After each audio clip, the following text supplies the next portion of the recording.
कई लोग बड़े गप मारते हैं, बड़ा झूठ बोलने लगते हैं, सत्संगी को भरमाने लगता है कि मैं जी ऐसे ऊपर चढ़ाई करता हूं, मैं वैसे चढ़ाई करता हूं। समझ लो वो मान बढ़ाई का भूखा है, दुनिया को बिना वजह आशीर्वाद देता रहता है, बिना वजह मान बढ़ाई के चक्कर में फंसा रहता है कि मैं तो सिमरन वाली बाडी हूं। सिमरन वाली बाडी नहीं घबराया करती, चाहे मौत आ जाए उसको कोई टेंशन नहीं होती, किसी चीज की कोई परवाह नहीं होती। तो ऐसे एक सज्जन थे, राजस्थान में सेवा किया करते, तो वो बड़ी घड़घड़ के सुनाते, मैं चढ़ाई करता हूं, मैं इस तरह जाता हूं, मैं ऐसे करता हूं, वैसे करता हूं। तो एक भाई कहने लगे, भाई हम भी तो चढ़ाई करते हैं। कहने लगा अच्छा? कहते हाँ, तू टट्टू पे बैठा होता है और हम घोड़ों पे तेरे पास से उड़ के जा रहे होते हैं कि नहीं। अब अगर वो नहीं कहता है तो बेचारा ये होता है कि तूने भक्ति नहीं की, अगर वो हाँ कहता है तो खुद टट्टू पे है, बड़ी गड़बड़ हो गई। तो कहता हाँ हाँ, आप थोड़ी भक्ति ज्यादा है ना, इसलिए आप घोड़ों पे जा रहे थे। कहते तू टट्टू पे था ना? कहता हाँ। बताओ वहां टट्टू और घोड़े कहां से आएंगे? तो इसी से पता चलता है कि सब बकवास है, सब झूठ बोल रहे हैं। तो इस तरह से लोगों की पोल निकल जाती है। कहीं समझदार आदमी, जब आदमी तंग करता है तो उसकी पोल निकाल देते हैं, ना वह टट्टू, ना घोड़े, ना जहाज, ना कुछ और। वहां तो आत्मा और सदगुरु का ही रिश्ता रह जाता है, शरीर छूट जाता है। बाकी सब लगता यही है कि शरीर साथ है, लेकिन सिर्फ जीव आत्मा होती है, उसका सदगुरु मालिक होता है और कोई होता ही नहीं। तो इस तरह से वो कहते 100 नु 125 मिल जाता था, फिर आदमी सही हो जाता है। तो बड़े गप भी मारते लोग, सावधान रहा करो। पर यह कभी नहीं हो सकता कि मालिक किसी के अंदर प्रकट होकर किसी को हुक्म दे, सब बकवास है। ऐसे बहुत लोग लूटे गए हैं, बहुत लोग भरमा लिए गए हैं कि मेरे अंदर मालिक आया है, वो मखनी खाता है। बता, मालिक को मखनी के ऊपर कमी है ना जो यहां खाएगा आके? बड़ा भरमा देते हैं जी, हिला देते हैं, हिला। हमने बहुत ऐसा अड़ंगा देखा है, अडंबर देखा है, पाखंड देखा है।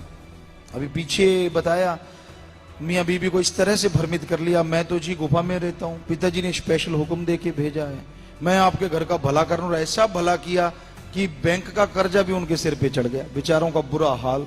कोई इतना लूटा कहने सुनने से परे। वो लड़का था, पढ़ने आया था, पढ़ाई में फेल हो गया, घर में जूत पड़ेंगे इसलिए आके भक्त बन के बैठ गया। तो पागल वो हैं जो विश्वास कर लेते हैं। रूहानियत में ये कभी नहीं हो सकता गुरु सदगुरु किसी के अंदर प्रकट हो और वो शोर मचाए। पहली बात, किसी अंदर सदगुरु दर्शन देता है वो चुप हो जाता है कि ना भाई कहीं ये दर्शन दीदार चले ना जाए। दूसरी बात, अगर गुरु सदगुरु उसको जाके वचन करेगा तो उसके फायदे के, उसके परिवार का फायदा, उसकी आत्मा का भला हो। ये हो नहीं सकता कि वो जनता को कोई उसके अंदर जाके कहे कि भाई ऐसा करो, कार ला दो, गाड़ी ला दो, मोटर ला दो। ये सब बकवास। ये तो एक गुरु जिसको सतगुरु याहर कर देता है, उसी के अंदर सतगुरु रहते हैं हमेशा के लिए। हमेशा उन्हीं के द्वारा बात करते हैं, किसी दूसरे के द्वारा नहीं। चाहे कितना ही बड़ा कोई भक्त बन जाए, कितना ही बड़ा साधक बन जाए, वो सारा बकवास, सब झूठ, सब दिखावे हैं, ढोंग है, डकोसला है। इन चक्करों में नहीं पड़ना चाहिए। तो ये पूरा पूरा ख्याल रखा करो, ऐसे भ्रम ना जाया करो। तो बहुत ही ढोंग है, बड़े ढोंगी लोग हैं बेचारे, सीधे साधे लोग होते हैं, उनको डरा लेते हैं, उनको इस तरह से अपनी बातों के पीछे लगा लेते हैं, आदमी हाँ हाँ कर बैठता है। तो ऐसे चक्करों में नहीं पड़ना। ये कलयुग का समय है, यहाँ इस तरह के लोग बहुत मिल जाएंगे, बहनें भी मिल जाएंगी, भाई भी मिल जाएंगे, जो आपको फंसा लेंगे। तो बच के रहो, ऐसे लोगों का संग ना करो, सोहबत ना करो।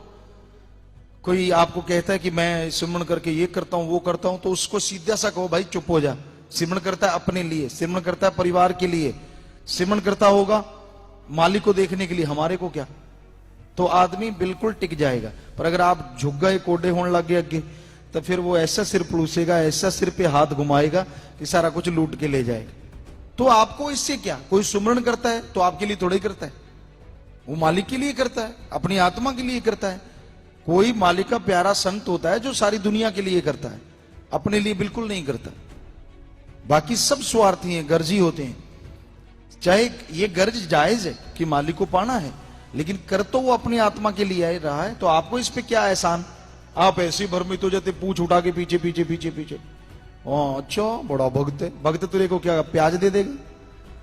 कुछ भी नहीं देगा, मिर्ची देगा ऐसी जो आंखों में पड़े, और धोखा देके तेरे को लूट के ले जाएगा।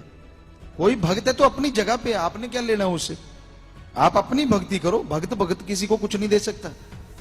इस कलयुग में संत पीर फकीर ही दे सकता है, वो भी मालिक के हुक्म से। सतगुरु उसको देता है, मालिक वो आगे दे देता है। बाकी किसी में ऐसी कोई शक्ति नहीं जो दूसरों का भला करे। हाँ, मानवता का भला आप बाहरी तौर पे, जहरा तौर पे करें, वचनों से भला बड़ा मुश्किल है। ठीक है, भला मांगते रहो, लेकिन इस चक्कर में मत पड़ जाना कहीं हाथ जोड़ते रहो और आपकी करी कराई भक्ति चली जाए, क्योंकि आप समझ लो कि यही सब कुछ है और वो आपको चूना लगा दे। तो इसलिए इन चक्करों में कभी नहीं पड़ना चाहिए, पाखंड में कभी नहीं पड़ना चाहिए। सतगुरु जाहिर होता है, शरेआम जाहिर होता है, वो बता देता है मैं इस बाड़ी में आया हूं, और सारी दुनिया को बताता है। सच्चे मुर्शिद कामिल ने शरेआम कहा, हम जवानों के आएंगे, हम ऐसा करेंगे, हम ऐसा कर रहे हैं। तो ऐसा सतगुरु कहीं मिलता नहीं जो ये कहे कि मैं ही आऊंगा। आज तक हमने तो इतिहास में पढ़ा नहीं, सभी धर्मों को पढ़ा है सच्चे दाता के रहमो करम से। कहीं भी इतिहास में ऐसा दिखने को नहीं मिला कि ये लिखा हो कि गुरु कह रहा हो कि मैं आऊंगा। तो ये तो सच्चे मुर्शिद कामिल दाता रहबर ने ऐसा किया, कर रहे हैं, करते रहेंगे। फिर भी झांसे में आ जाओ, फिर भी किसी के पीछे पीछे घूमते फिरो, नहीं जी ये तो फलां है, ये तो बड़ा बड़ा है। बड़ा खाक है, अगर बड़ा होता तो सतगुरु से ना जाहिर कर देता। क्यों नहीं किया सतगुरु ने उसके अंदर अपने आप को? आपका दिमाग हिला हुआ है, क्यों नहीं ये समझते आप? तो इसी से पता चल जाता है कि सतगुरु जिसको चाहता है और जो उसके काबिल होता है या जिसे काबिल बना लेता है, वो उसकी मर्जी होती है, तो कोई उसे गाइड नहीं कर सकता। तो भाई अपनी भक्ति, अपना दया में रहमत जो है कहीं गवाना बैठना, ऐसा पाखंडियों के पीछे लग के, ढोंगियों के पीछे लग के बच के रहो। ये कलयुग का समय है, सेवा सुमरन में ध्यान